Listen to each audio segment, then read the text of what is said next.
this episode of Red Dirt Touring Solutions, we are going to prep our 2022 Jayco JPod Outback for our trip tomorrow.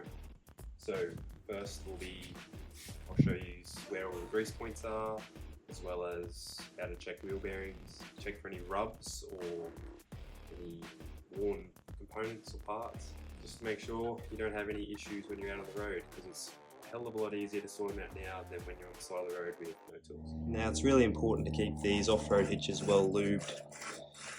As you can see, when you're off-road you're doing a lot of articulating and moving around, so they get a lot of dirt and grime in there, so you've just got to keep it well greased.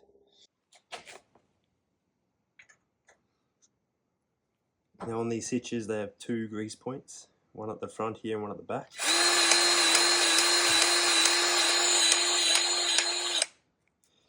Now you just want to fill it until you start to see grease come out of the front. Once you put a bit of grease in both,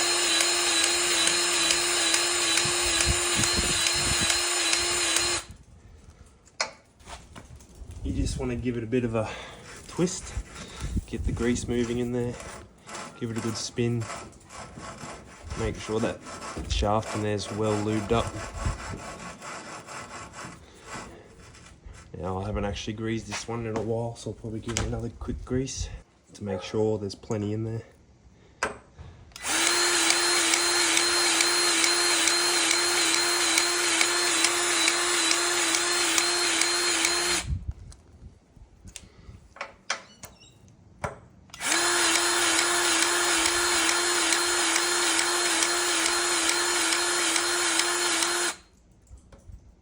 Just give it one more quick spin. It should be good to go.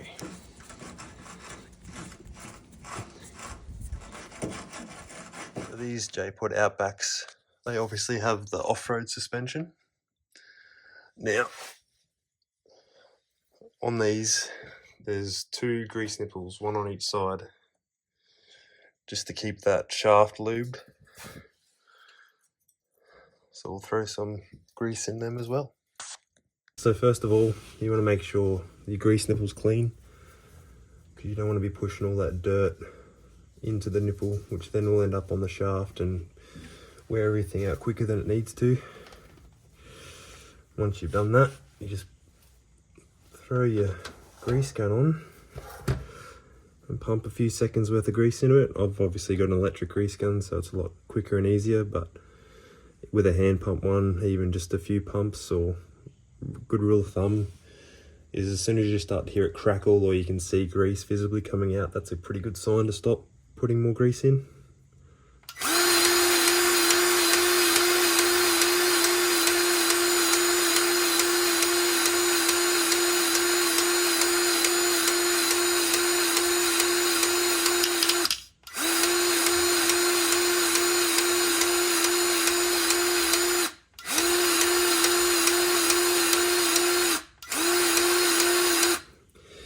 Now, I've just come back from a 4-month holiday in this van, and I actually forgot to take a grease gun on the trip. So that's the first time I've put any grease in it since before we left on our big trip, and it took a lot. So that just goes to show that if you do forget to grease it often, especially when you're using it every day or doing a lot of kilometers, you should always try and stay on top of it, because that just took a lot more grease than I was expecting. So now we'll just do the other side as well. Now for the other side, so I've already cleaned the nipple on this side, so I don't have to worry about that. So we'll just do the same again.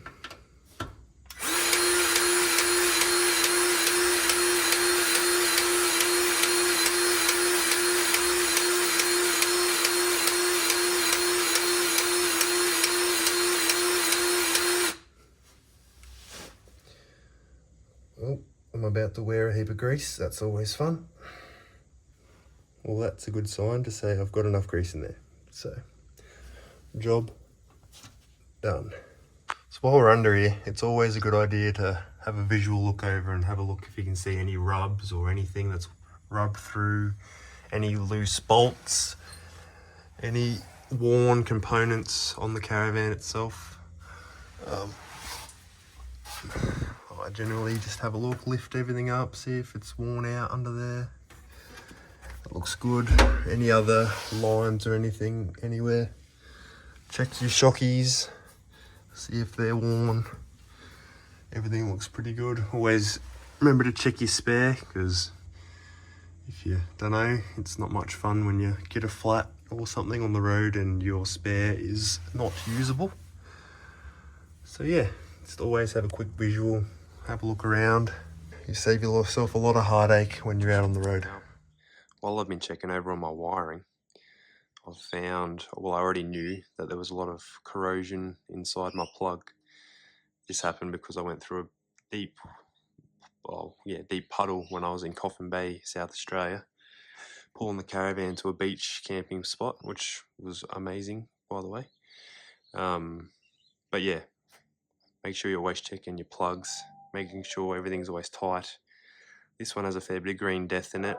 This is only a new plug. I only put it on maybe, I don't know, 2 months ago maybe. We were halfway through our trip doing the south of Australia and just having light problems, and it just turned out that the plug was getting old and all the connections were getting loose inside it. So I just got a new plug. So yeah, this one has a heap of green death in it.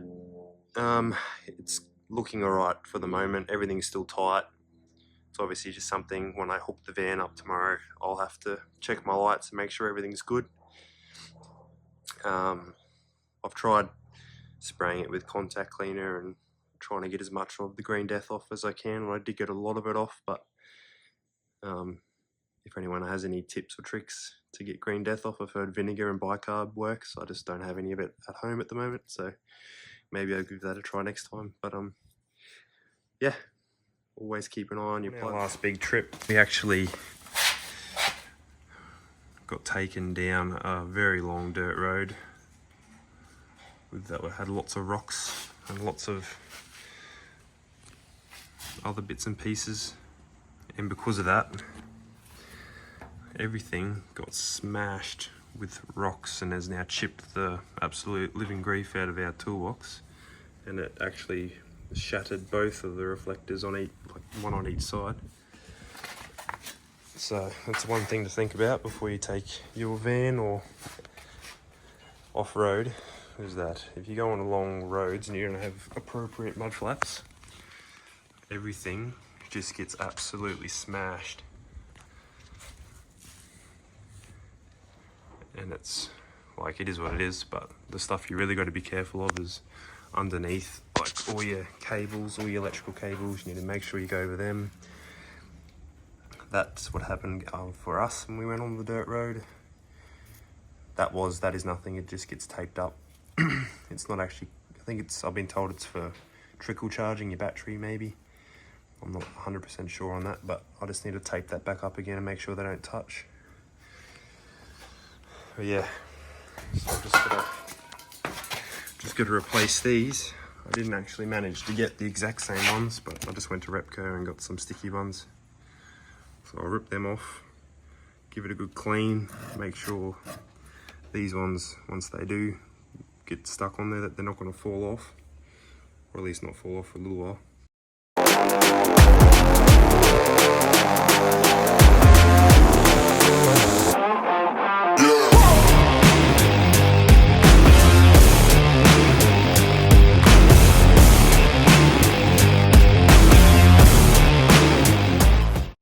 First things first, we're going to check some wheel bearings. So I got to jack this wheel up.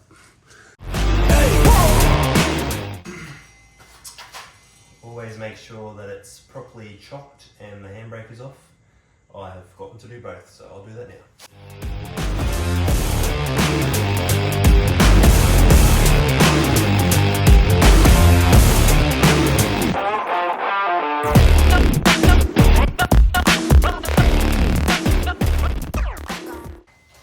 Once the wheel's off the ground, give it a quick spin. That sounds normal, it's just the drum brake rubbing. And give it a bit of a wiggle. Now, this one is actually loose. So you pull this cap off, just get a flat blade screwdriver in there, give it a quick tap.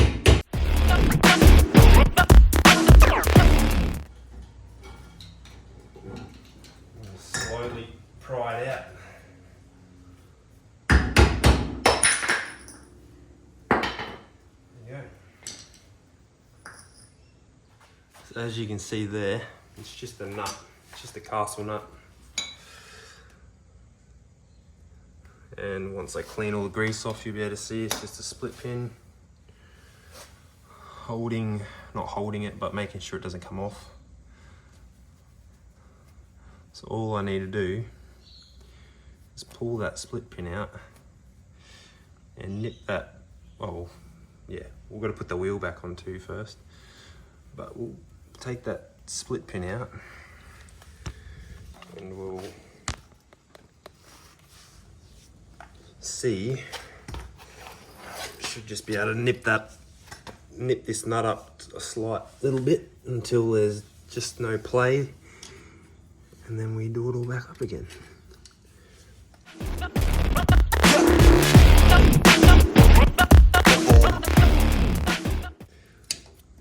So we'll just nip her up and we'll see how we go. So let's throw this wheel back on so it's easy to feel how loose the bearing is.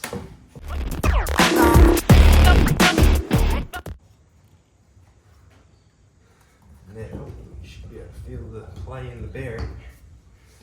Now I'll just nip this up probably one full hold. So there we go. Still a bit there, we'll give it a quick spin.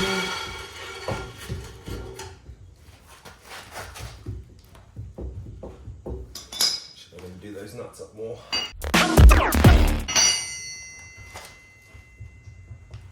Can we go up one more?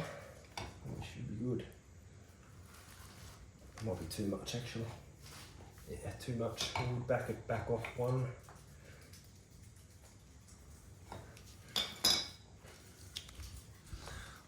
So all I'm doing is there's a hole where the split pin was. So the split pin was in that hole. This part of the castle nut, just tightened it up. So now we'll have this one lined up with the pin instead of that one. Because if I go to the next one, it's way too tight. So this is my happy medium here. Give it a good spin. Have a feel. A hell of a lot better than it was.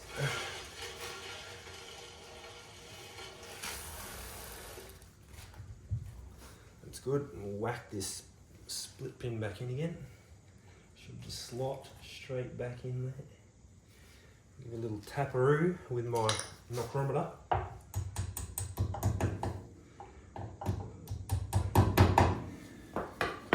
We should be good. I use these pointy nose pliers to bend the split pin back over again.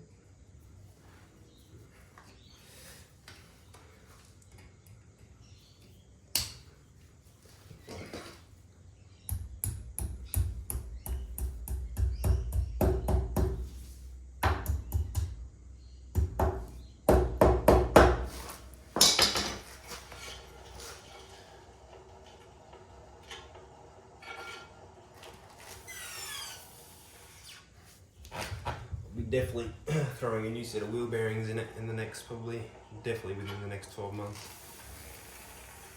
We don't plan on using it a hell of a lot, but if it's going to go out on hire, I'll definitely prioritise putting new wheel bearings in it.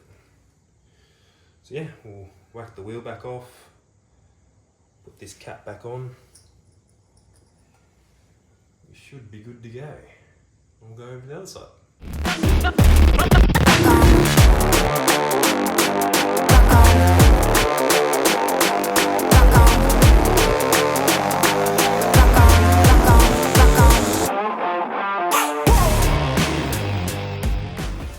So now we'll drop it back to the ground and I'll tighten them up.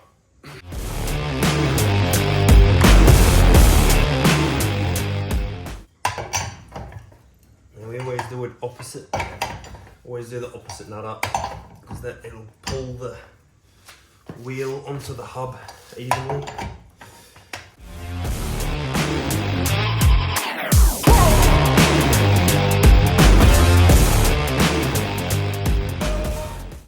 Very good. We'll go around to the other side.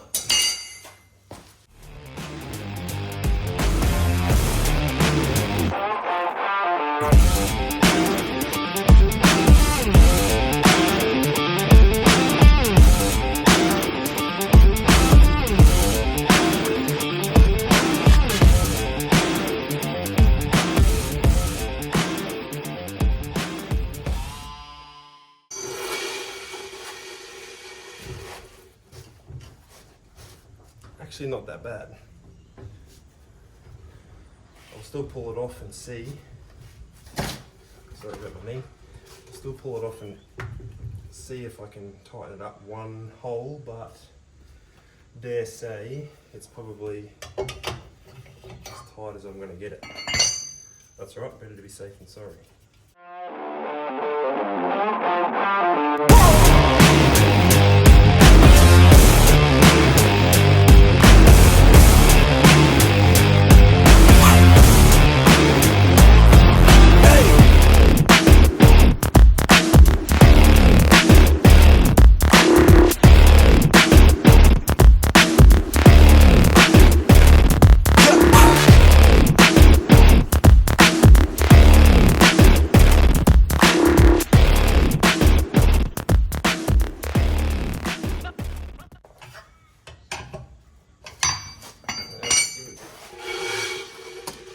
It's actually not too bad. Yeah, no, that's perfect. Give it a wiggle. Zero movement. That's nice. That's real nice. So we'll rip that back off again. Put our cap back on, and I hope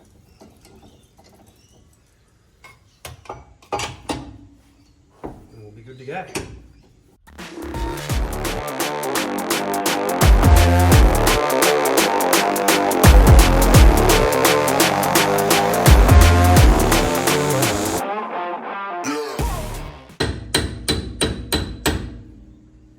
Like a soul.